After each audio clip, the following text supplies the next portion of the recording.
What if the thing everyone calls your greatest weakness turns out to be the only reason you survive? Sometimes the world laughs at what it doesn't understand, until that very thing saves their lives. Before we dive into the story, do me a favor. Click the like button and subscribe to the channel so you don't miss more heartwarming stories tomorrow. Also, drop a comment below, telling me where you're watching from and what time it is there. I love hearing from you all. Now, let's continue with the story. The morning sun hadn't fully risen over Deadwood when Jonas Webb rode into town on Flint, his one-eyed Mustang. The horse's left eye socket was nothing but scarred flesh, a reminder of a barbed wire accident years ago that should have ended his life. But Flint survived, and Jonas had paid $3 for him when no one else would take the damaged animal. That was 5 years ago, and the mockery hadn't stopped since. Jonas needed supplies and new horseshoes, simple enough.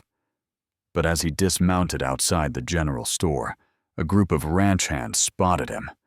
Their laughter cut through the quiet street like a whip crack. "Look at that pathetic thing," one of them shouted, pointing at Flint. "Half-blind junk on 4 legs." Another joined in. "Webb, you still riding that busted nag? What kind of man keeps a horse that can't even see straight?" Jonas said nothing. He never did. His jaw tightened as he tied Flint to the post, the horse's remaining eye watching the men with an eerie calmness. The animal didn't spook, didn't flinch, just observed. Inside the store, Jonas grabbed coffee, beans, and ammunition.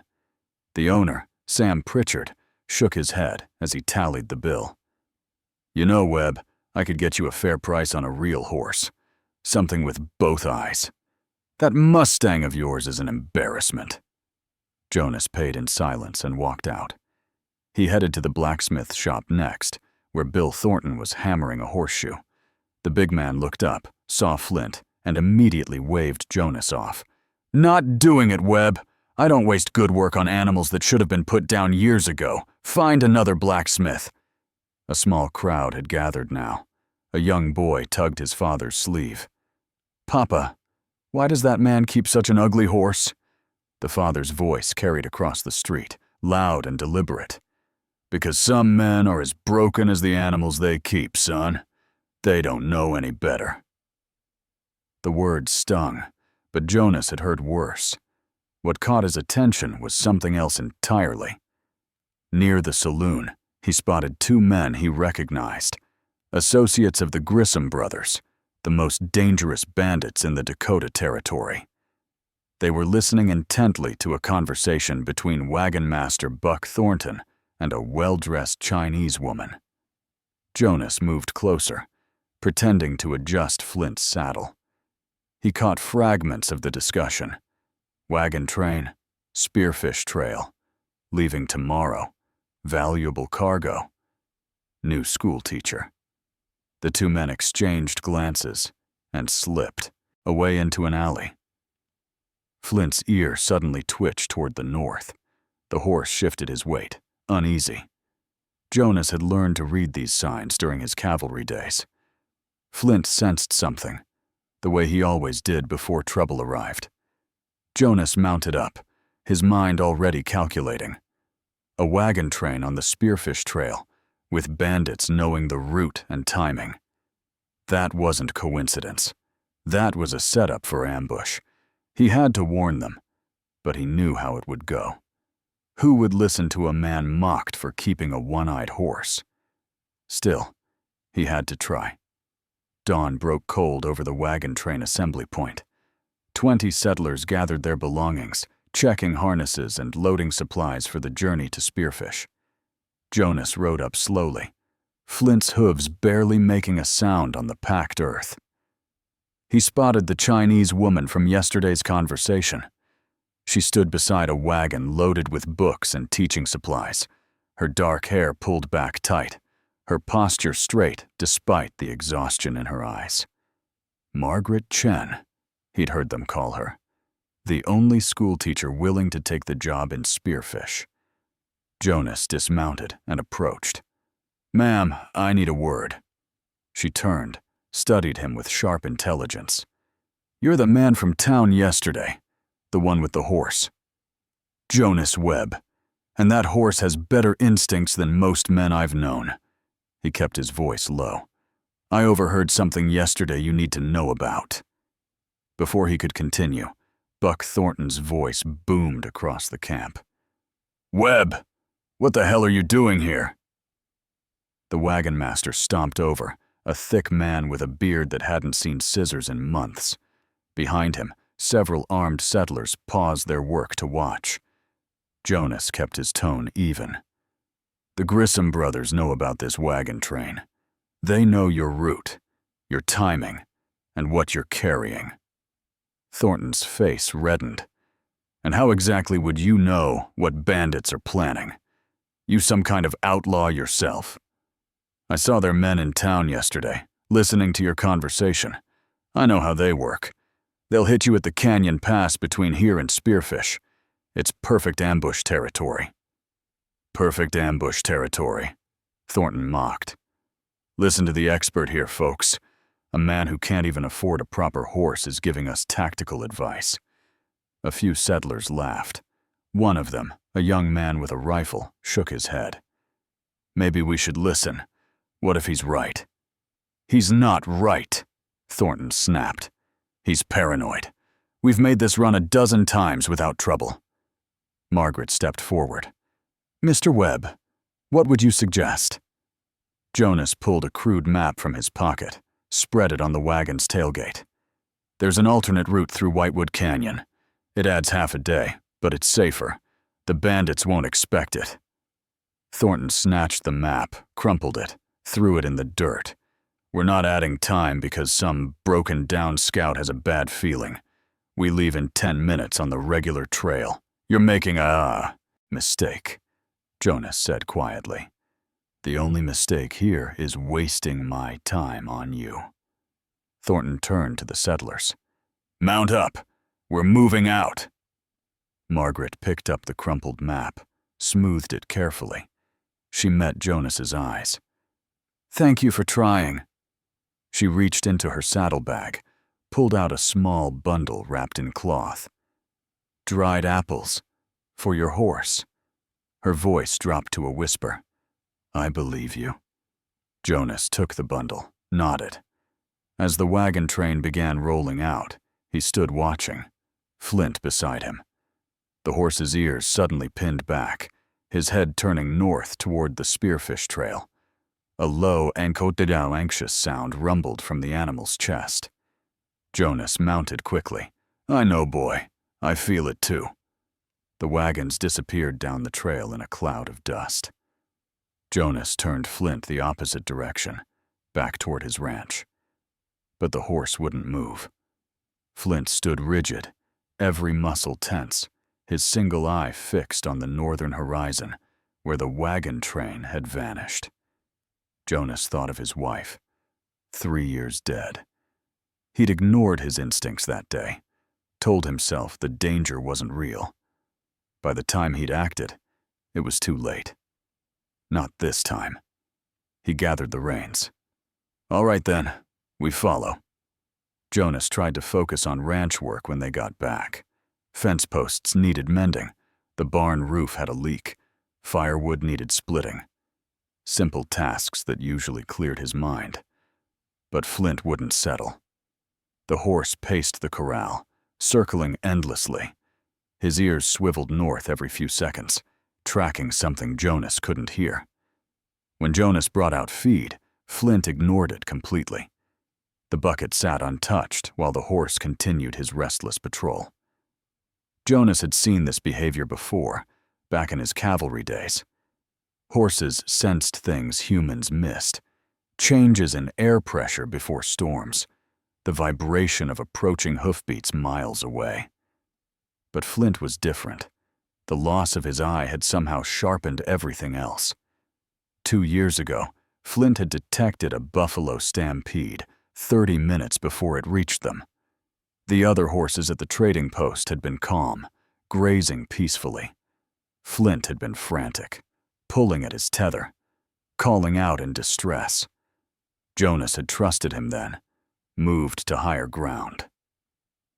10 minutes later, 300 buffalo thundered past where they'd been standing. Now that same urgency radiated from every movement the horse made. Jonas sat on the porch steps, cleaning his rifle. The sun climbed higher, but brought no warmth. He checked his ammunition, counted rounds. Enough for a fight if it came to that. But a fight against who? Thornton had made it clear Jonas wasn't welcome, wasn't needed. Maybe he was wrong. Maybe the Grissom brothers weren't planning anything. Maybe those men in town were just drifters passing through. Flint's whinny cut through his thoughts. The horse had stopped pacing, now stood perfectly still facing north. His whole body trembled like a tuning fork struck hard. Jonas set down the rifle, walked to the buhas corral. He placed his hand on Flint's neck. The muscle underneath was tight as fence wire. "What is it, boy? What do you hear?" The horse turned his head, looked at Jonas with that single eye. There was no confusion in that gaze, no uncertainty, just knowledge, just warning. Jonas thought about his wife, Sarah. The morning of the raid, he'd felt something wrong in his gut. The air had been too quiet, the birds too still. But he'd convinced himself it was nothing, told Sarah they'd be fine, kept working. By afternoon, the Sioux warriors were on them. He'd fought hard, killed 3 men, taken an arrow in the shoulder. But Sarah was already gone. He'd sworn after burying her that he'd never ignore that feeling again, never dismiss what his instincts screamed at him. And right now, Flint's instincts were screaming. Jonas made his decision in seconds. He grabbed his saddlebags, stuffed them with ammunition, jerky, medical supplies, matches. He filled 2 canteens, rolled a blanket tight. His spare revolver went into his belt. The rifle went into its scabbard. He saddled Flint quickly. The horse stood perfectly still for once, as if he'd been waiting for this exact moment. Jonas swung up into the saddle. "You win. We're going." The moment his weight settled, Flint moved. No urging needed, no guidance required. The horse knew exactly where to go. He broke into a steady lope, heading north toward the Spearfish Trail like he'd been planning the route all morning. Jonas let him run. The ranch disappeared behind them. The sun beat down. Dust rose from Flint's hooves, and somewhere ahead, 20 people rode toward danger they couldn't see coming. But Jonas could see it, and more importantly, Flint could sense it. They were coming. They reached the ridgeline overlooking the Spearfish Trail as the sun began its descent. Jonas dismounted, pulled his spyglass from the saddlebag, and moved to the edge. Below, the trail wound through a narrow canyon with rock walls rising on both sides. Perfect killing ground. He raised the spyglass, and his blood went cold. 15 men positioned along the canyon rim. He recognized Eli Grissom immediately, the eldest brother, directing his crew. They'd placed shooters on both sides of the pass, creating a crossfire that would shred the wagon train. Some men checked rifles. Others arranged rocks for cover. This wasn't a quick robbery plan. This was execution. Jonas scanned the group methodically. The Grissom brothers, all 3 of them. 12 other men, all armed with repeating rifles. His mind calculated automatically from years of military training. 20 settlers in the wagon train. Maybe 6 of them could handle a gun properly. Buck Thornton would fight, but he was arrogant, would make mistakes. The rest were families, farmers, A school teacher. A slaughter. He checked his pocket watch. The wagon train would reach this point in less than 2 hours at their current pace. The sun would be setting. Visibility poor. Advantage entirely to the ambushers. Jonas lowered the spyglass. His hands were steady, but his mind raced through options. He could ride down, try to warn the wagon train. But the bandits would spot him coming from a mile away. They'd accelerate the ambush, hit the wagons early while they were still spread out and vulnerable. He could try shooting from here, pick off a few bandits before they knew what hit them. But 15 against 1, even with high ground, would end with him dead, and the wagon train still doomed. Flint stood behind him, absolutely motionless. Not grazing, not shifting weight, just standing, watching. The horse's remaining eye wasn't fixed on the bandits below. It tracked something else, a path along the ridge that Jonas hadn't noticed. Jonas turned, followed Flint's gaze. There, barely visible through scrub brush and rock, was a narrow trail cutting down the far side of the canyon. Treacherous, steep, probably suicidal to attempt in daylight. In the approaching darkness, it would be suicide, guaranteed. But it would put him ahead of the wagon train, on the canyon floor, between the settlers and the ambush point. He moved back to Flint, stroked the horse's neck. "You see that path, don't you? You think we can make it?" The horse turned his head, touched Jonas's shoulder with his muzzle, then looked back at the trail. Jonas had ridden enough horses to know the difference between animal obedience and animal certainty. Flint wasn't suggesting the path. He was confirming it could be done. A one-eyed horse navigating a death trap trail in fading light. Most animals would refuse, would balk at the edge, and no amount of spurring would move them. But Flint wasn't most animals. The eye he'd lost had forced every other sense to sharpen. His hearing picked up wind shifts that indicated stable ground. His sense of touch through his hooves detected loose rock before weight settled. His spatial awareness had adapted to compensate for lost depth perception. Jonas checked his rifle one more time, tightened the saddle cinch, and mounted. "All right, boy, your call. You pick the route."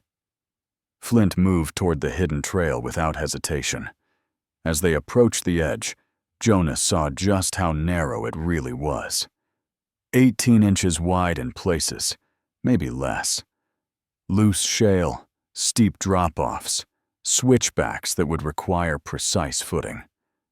Any normal rider would turn back. Jonas gave Flint his head completely, let the reins go slack. "I trust you." The horse stepped onto the trail and began the descent into darkness. The first switchback nearly threw Jonas from the saddle. Flint planted his hooves sideways on the slope, muscles bunching as he pivoted on ground that seemed too loose to hold anything. Rock fragments skittered down into darkness. Jonas couldn't see the bottom, couldn't see anything except the fading outline of Flint's ears ahead of him. He wanted to look down, to gauge the drop, but forced himself to stay still. His job now was to be weight. Nothing more. Any shift in balance could send them both tumbling. Flint paused at a narrow section where the path disappeared entirely under an overhang. The horse's head lowered, nostrils flaring, testing the air. Jonas felt the animal's muscles tense beneath him, preparing. Then Flint lunged forward, hooves finding purchase on rock Jonas couldn't even see. They cleared the gap. Kept moving. The light died fast in the canyon. Within minutes, Jonas rode through near total darkness. He couldn't see the path, couldn't see obstacles, couldn't see the drop that he knew waited inches to his left. Every instinct screamed at him to stop, to wait for dawn, to find safer ground. But Flint never hesitated. The horse's ears rotated constantly, triangulating echoes off the canyon walls. His hooves tested each step before committing weight, reading the ground through touch and sound. What Jonas had once thought of as disability, he now understood as evolution. Flint had learned to see with everything except his eyes. A sudden gust of wind hit them on an exposed section. Jonas gripped the saddle horn as Flint leaned into the blast, compensating for the push. The horse's tail streamed sideways. Dust and grit filled Jonas's mouth. For 5 seconds, they were completely blind in the wind. Flint didn't stop moving. When the wind passed, they'd navigated another 50 feet of trail. Jonas had no idea how. He just knew they had. The temperature dropped as they descended. Jonas's hands grew numb on the reins he wasn't even using. His legs ached from maintaining position. His shoulders screamed from staying rigid. But he didn't move, didn't interfere, didn't do anything except trust. Halfway down, maybe more, Flint froze. His ears pinned back flat. Jonas heard it a second later, the distant rumble of wagon wheels. The settlers were closer than he'd thought. Time was running out. Flint's pace changed. Still careful, still precise, but faster. The horse knew they were racing a clock now. Every step had to count. A section of trail collapsed under Flint's rear hooves. The horse lurched forward, front legs scrambling for solid ground. Jonas felt the world tilt sickeningly. For one terrible moment, they hung suspended between holding and falling. Flint's front hooves caught an edge. The muscles in his shoulders bulged as he pulled them both forward onto stable rock. They stood there, breathing hard, the sound of tumbling stones fading below them. Jonas leaned forward, pressed his forehead against Flint's neck. "Good boy. We're almost there." The horse shook once, shedding tension, then continued down. 20 minutes later, Flint's hooves hit canyon floor. Solid, flat ground. Jonas could make out the trail below now in the last traces of twilight. The wagon train would pass this spot in less than an hour. The bandits waited a mile ahead at the narrow pass. But now Jonas stood between them. He dismounted, checked his rifle, counted his ammunition one more time. 43 rounds, 15 bandits. The odds were still impossible, but at least now he had a chance to even them. Jonas had maybe 30 minutes before the wagons arrived. He needed to pull the bandits away from their ambush positions, but firing shots would bring all 15 down on him at once. He needed something that would split their attention, draw some away while keeping others confused. He pulled off his red shirt, the one Sarah had made him 3 years ago. The fabric was faded, but still bright enough to catch eyes in the dusk. He tied it to a dead branch, wedged it between rocks where the canyon wall created an echo chamber. Then he mounted Flint and rode 50 yards in the opposite direction, positioning himself where the sound would carry, but his location would be unclear. He fired 3 shots into the air, rapid succession. The reports bounced off the canyon walls, multiplying into a dozen echoes. To anyone listening, it would sound like a fight, maybe a scout engaging an advance guard. Jonas urged Flint forward at a gallop, letting the hoofbeats ring loud against the stone. Then he veered sharply left into a side channel, dismounted, and fired 3 more shots from a different angle. The response came within minutes. Voices shouting from the ambush point. Then the sound of horses, coming fast. Jonas counted riders as they passed his position. 6 men, including Wade Grissom. They rode hard toward where the shots had echoed, following the sound deeper into the canyon maze. Perfect. That left 9 at the ambush point. Still impossible odds, but better than 15. Jonas remounted and pushed Flint parallel to the main trail, using the rocky terrain for cover. Through gaps in the stone, he caught glimpses of the wagon train approaching in the distance. Lanterns swayed on the lead wagon. They had no idea what waited ahead. He needed to get closer to the ambush point, needed to disrupt it before the wagons entered the kill zone. But the canyon narrowed ahead, funneling everything toward that deadly pass. Behind him, the 6 riders he'd diverted were getting closer. He heard Wade Grissom's voice carrying over the rock. "Spread out! Find whoever's shooting!" Jonas was running out of room. The bandits he'd drawn away were closing from behind. The remaining 9 held the pass ahead, and somewhere in between, the wagon train rolled forward into a trap. He spotted a narrow passage cutting through the canyon wall, barely wide enough for a horse. Most riders would miss it completely in the failing light. But Flint's ears had already swiveled toward it, tracking some sound or air current that indicated it led through. Jonas gave the horse his head again. Flint plunged into the gap without hesitation. The passage was tight, walls scraping Jonas's legs on both sides. It curved and twisted, completely dark now. Flint navigated by sound and feel, his breathing steady despite the confined space. They emerged on a ledge 15 feet above the main trail, directly overlooking the ambush point. Below, Jonas could see Eli Grissom and his remaining men positioned behind rocks, rifles ready. The wagon train's lanterns were visible now, maybe 300 yards out. Jonas had perfect position. High ground, clear shots, cover from return fire.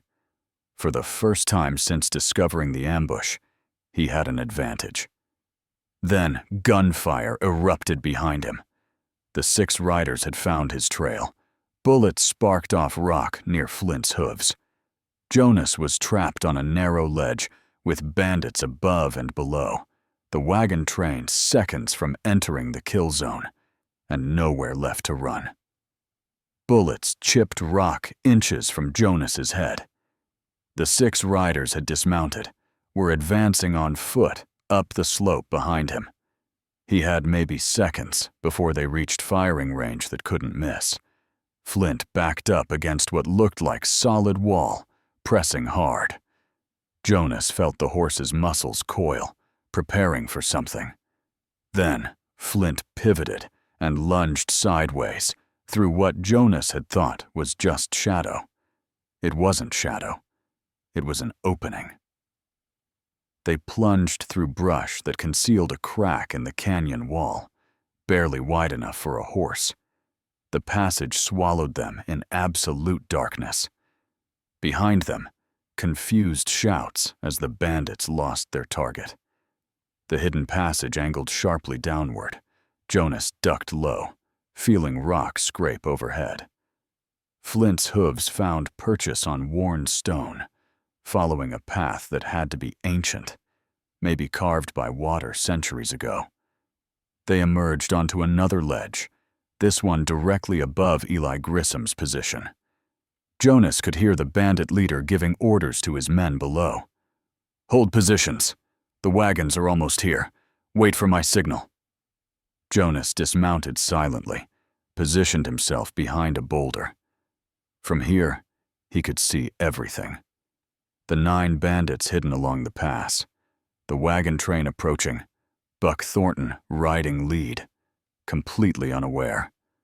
Margaret's wagon third in line, lantern swinging. He aimed carefully and fired at the rocks near Eli Grissom's head. The shot rang out from an impossible direction, from where no attacker should be. Grissom dove for cover, shouting orders that contradicted each other. Jonas fired again, this time at a bandit on the opposite wall. The man went down clutching his leg. The bandits below opened fire wildly, shooting at shadows, at each other's muzzle flashes in the growing darkness. They couldn't pinpoint Jonas's position. The echoes made it sound like shooters were everywhere. Then the 6 riders who'd been chasing him emerged from the canyon behind the ambush point. In the chaos and gun smoke, they couldn't tell friend from enemy. One of them fired at Eli Grissom's men. Grissom's crew fired back. Jonas kept shooting, picking targets carefully, making every round count. He aimed for weapons, for cover positions, anything that would keep the bandits disorganized and fighting blind. Below on the trail, Margaret saw the muzzle flash from Jonas's position. She was smart enough to understand. She grabbed the reins of the lead wagon, hauled back hard. "Stop! Everyone stop!" Buck Thornton finally realized the danger. He wheeled his horse, started barking orders. The wagons lurched to a halt, drivers jumping down to take defensive positions. But Jonas was running out of ammunition. He'd fired 30 rounds, had 13 left. The bandits were starting to regroup, starting to figure out where the shots were coming from. Wade Grissom pointed up at the ledge. "There! On the ridge!" A volley of rifle fire concentrated on Jonas's position. Rock exploded around him. A bullet tore through his sleeve, burning skin. Another shattered the boulder he was hiding behind, sending shards into his face. The ledge began to crack under the concentrated fire. Jonas felt the ground shift beneath Flint's hooves. "Move!" he shouted, grabbing for the saddle. The ledge collapsed. They fell in a cascade of rock and dust, tumbling down the steep slope. Flint somehow kept his legs under him, half sliding, half jumping, finding footholds that shouldn't exist. Jonas clung to the saddle horn, his rifle flying from his hands. They crashed onto the canyon floor, directly in the middle of the ambush point, surrounded by 9 armed bandits. Jonas hit the ground hard, but rolled, came up with his revolver drawn. Dust and gun smoke filled the air, thick enough that nobody could see clearly. Bandits were shouting, trying to locate him in the chaos. A shape lunged at him from the left. Jonas fired without thinking. The man dropped. Another came from the right. Flint reared, hooves striking the bandit's chest, sending him sprawling. From the wagon train, Margaret's voice cut through the confusion. "Form defensive positions. Use the wagons." Jonas risked a glance back. The settlers weren't fleeing. Margaret had them circling the wagons, creating a barrier. Buck Thornton was shouting orders now, too, organizing shooters at key positions. 8 shooters, Margaret called out. 4 on each side. Conserve ammunition. Jonas saw her clearly now, rifle in hand, taking position behind a wagon wheel. She wasn't just organizing the defense. She was part of it. 2 teenage boys flanked her, both armed and steady.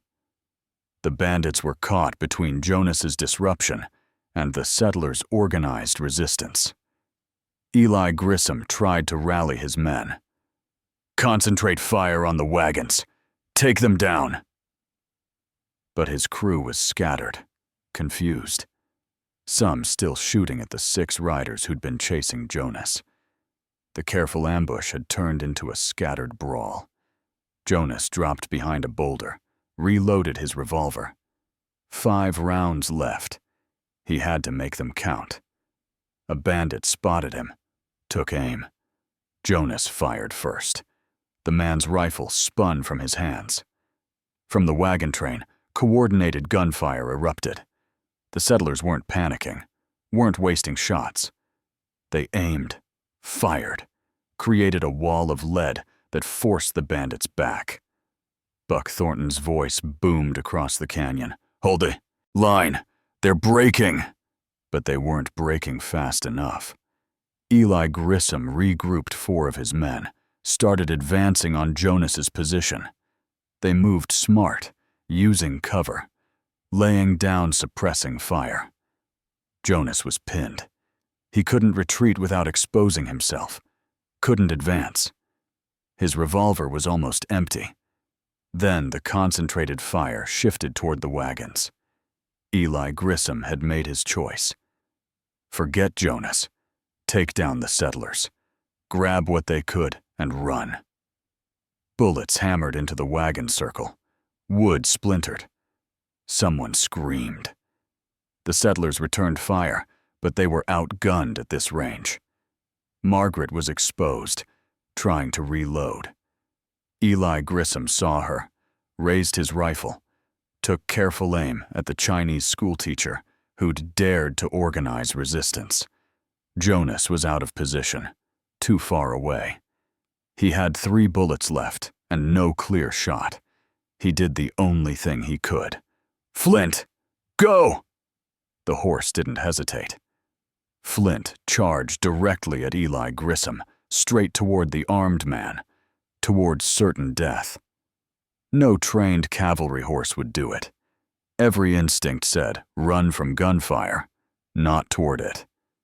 But Flint had learned different instincts.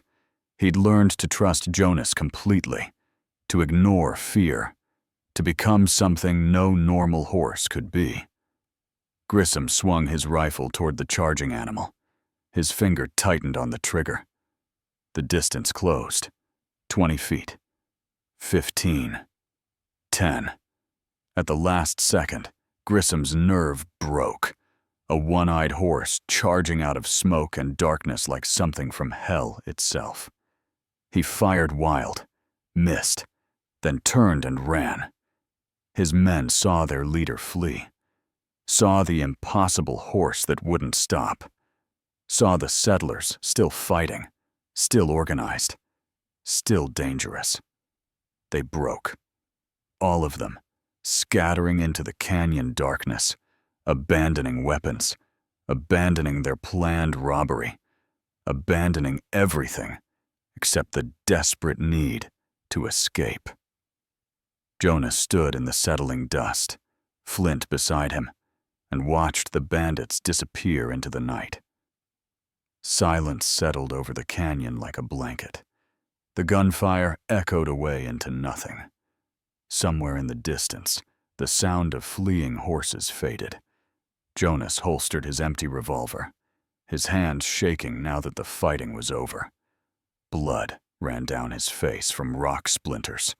His shoulder throbbed where a bullet had grazed him. But he was alive. They were all alive.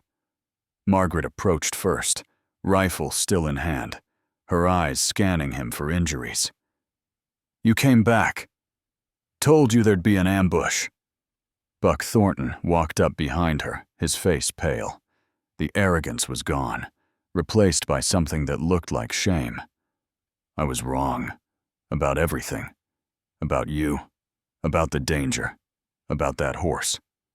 He looked at Flint, who stood calmly despite the blood on his coat from a bullet graze. "If you hadn't come, if you hadn't warned us, we'd all be dead, right now." Other settlers gathered around.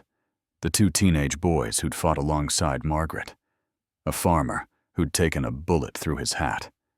Families, with children who'd hidden in the wagons during the fight. 20 people who owed their lives to a man they'd mocked, and a horse they'd called worthless. One of the ranch hands from Deadwood stepped forward, the same one who'd laughed at Flint yesterday. "I said cruel things about your horse, Mr. Webb. About you. I was wrong. Dead wrong." Jonas didn't respond.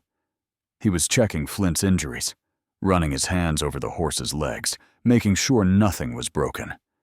The bullet graze on the flank was shallow, would heal clean. But Flint could have died charging Eli Grissom like that. Should have died. Margaret knelt beside him. "Let me look at your face. Those cuts need cleaning." "I'm fine." "You're not fine. None of us would be fine if not for you." She pulled a canteen, started washing the blood from his temple. "That was the bravest thing I've ever seen. Both of you." The young boy who'd asked his father about Jonas yesterday approached shyly. "Mister, can I pet your horse?" Jonas looked at the boy, then at his father, who nodded permission. "Go ahead. He's gentle." The boy reached up, touched Flint's scarred face where the eye should have been. "Does it hurt him?" "Not anymore. He's stronger because of it now. The boy's father cleared his throat. Son, I said something yesterday I need to take back. I said some men are as broken as the animals they keep. He met Jonas's eyes. I was wrong. This man and this horse aren't broken. They're what the rest of us should be. Buck Thornton stepped forward again. Webb, I'm offering you a job. Lead scout for future wagon trains. Premium pay. Name your price. Not interested. Then what do you want? After what you did, after saving 20 lives, you've earned whatever you ask for. Jonas finished checking Flint's legs, straightened up. I want people to stop judging worth by what they can see. This horse sees more than any animal I've known, hears more, knows more. He saved all of you tonight, and yesterday you were calling him junk. Margaret smiled. Then maybe we need to change how we see things. I'm starting a school in spearfish. What if we started something else too? A place for horses like Flint, horses others have given up on. Jonas looked at her. A sanctuary? Why not? You could run it. Teach people what you know. Show them that what looks like weakness can be strength. For the first time in 3 years since Sarah died, Jonas felt something like hope. 3 days later, the wagon train rolled into Spearfish. Word had already spread. A rider from a neighboring ranch had witnessed the tail end of the fight, rode ahead with the story. By the time Jonas and Flint entered town, half the population lined the street. The silence was different this time. Not mockery, respect. Buck Thornton called a town meeting that evening in the saloon. Every seat filled, people standing along the walls. The blacksmith who'd refused to shoe Flint stood in the back, arms crossed, face red with shame. Thornton stood on a chair to address the crowd. 3 days ago, I nearly got 20 people killed because I was too proud to listen to a warning. Jonas Webb tried to tell me bandits were waiting on the Spearfish trail. I called him paranoid, mocked his horse, sent him away. He paused, letting the words settle. That one-eyed horse he rides saved every life in that wagon train. Navigated terrain in darkness no other animal could handle. Charged armed men without hesitation. And I'd called it worthless junk. The blacksmith spoke up from the back. We all did. We were all wrong. Thornton nodded. Margaret Chen has offered Webb a position helping establish a sanctuary for injured horses near her new school. I'm here to ask this town to support that work. Because if we learned anything from this, it's that we don't know the first thing about true worth. The saloon erupted in agreement. Ranchers pledged funding. The blacksmith offered free shoeing for any horse at the sanctuary. Others promised building materials, fencing, feed supplies. Jonas sat in the corner, uncomfortable with the attention. Flint was tied outside, and Jonas could hear the horse's occasional snort through the open door. Margaret worked her way through the crowd to his table. They want to interview you for the newspaper. No. Jonas, this story matters. People need to hear it. They heard it. Now they can do something about it. She sat down across from him. The sanctuary. Are you really going to help me build it? He looked at her, this woman who'd believed him when no one else would, who'd organized frightened settlers into fighters, who saw possibilities where others saw problems. On one condition. Name it. We don't just take horses, we teach people, show them what I learned from Flint, that what everyone else calls broken might just be different, might be better. Margaret smiled. Deal. 2 weeks later, Jonas stood in a newly fenced pasture outside Spearfish. Margaret's school was taking shape on the hill above. In the pasture, 3 horses grazed. A mare with a twisted front leg that ranchers said would never carry weight. A gelding blind in both eyes that had been headed for slaughter. And Flint, the one-eyed Mustang, who'd started it all. Children from Margaret's school gathered at the fence watching. A little girl pointed at Flint. "Is it true he only has one eye?" Jonas brushed the horse's neck, felt the familiar warmth and strength. "He does. But he sees more than any horse I've ever known. Sees things others miss. That's the lesson he taught me. Worth isn't about being perfect. It's about being true." Behind him, a newspaper lay folded on the fence post. The headline read, "One-Eyed Hero, the horse that saved Spearfish Trail." But Jonas didn't need to read it. He'd lived it. And now, watching children learn that same lesson, he knew the story would keep saving lives long after the headlines faded. That was all that mattered. If this story touched your heart, click the like button and subscribe to the channel for more incredible true stories of courage and redemption. These are the moments that remind us that heroes come in the most unexpected forms. See you in the next one.